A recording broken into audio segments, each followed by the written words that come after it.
Howdy folks, and welcome to the Wednesday show. The reason there was no Monday video is down to the corrupted footage. It is unusable as a video. I did announce on both Twitter and Patreon what was going on, so if you want to keep up to date, just follow me at Xenoslave on Twitter. It's where I make general announcements to do the channel and schedule, and the occasional retweet, as well as announcing all written guides and news to do with Xenoslave.com.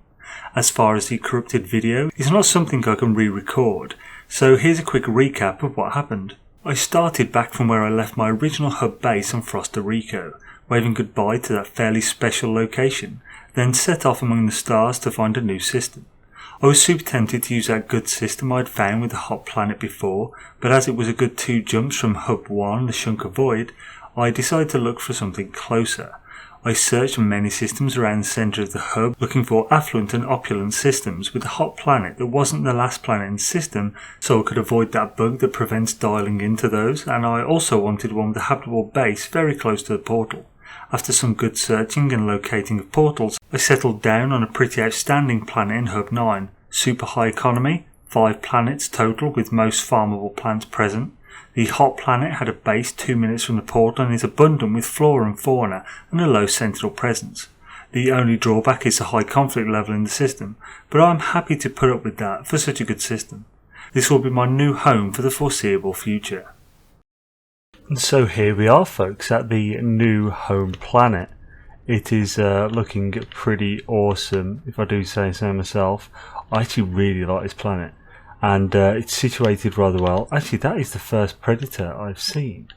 I just saw the little attack thing come up there, so one of them is trying to get me. Is it you? You're too cute to attack, aren't you? Actually thinking about it, I think I did encounter some skittery gits in a cave. So, yeah, let's avoid them. But today, anyway, the first thing we're going to do is set up the farm part of this base, because this base is not just any normal farm, and that's just the first step, setting up the farm. There will be a proper full guide for the whole farm and its extremities coming up, but that will not be today. That's why it's not in the normal guide format. But that guide is coming, and it is huge, which is why it's going to take some building up to do. So yeah, I may as well just get started on building this farm, and I'll probably just do like a cool little edit about the build on here without too much detail.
Howdy hi!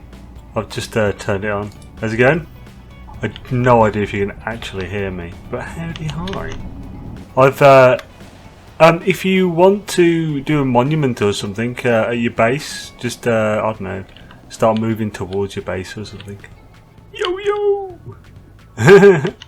Hidey how?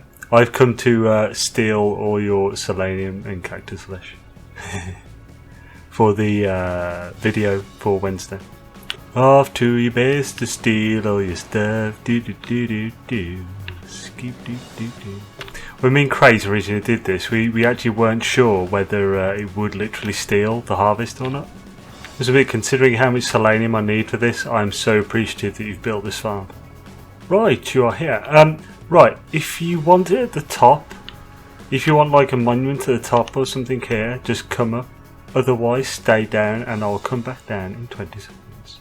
Coolio. Yes, yes. Awesome. Very cool. Pretty close, yeah. I hope you're happy with that. I'm happy with that. Awesome. This farm's a lifesaver. Xenoslave has done huge amounts of both solar vine and echino cactus and nothing else in this base. No trade terminal, just a default building, a beacon and everything else devoted to the farm. For those on PC, you can harvest your heart's content by going to the address on screen now, and please remember to never claim a base in the same system as someone else. It will make theirs disappear for everyone else. Xenoslave cannot really benefit from this farm within Xena's main save. It's a farm made for the masses. As well as a farm, there is a traveller grave marked to the comm station a few minutes from the portal. I'd recommend using a nomad for both. There is a second grave, but I'm unsure exactly where it is. There's only so much you can mark with 2 comm stations. On top of all this, you may have noticed the address only requires the first 2 glyphs. This was completely on purpose by Xenoslave, trying to make it as accessible as possible. Right, let's finish off this base build.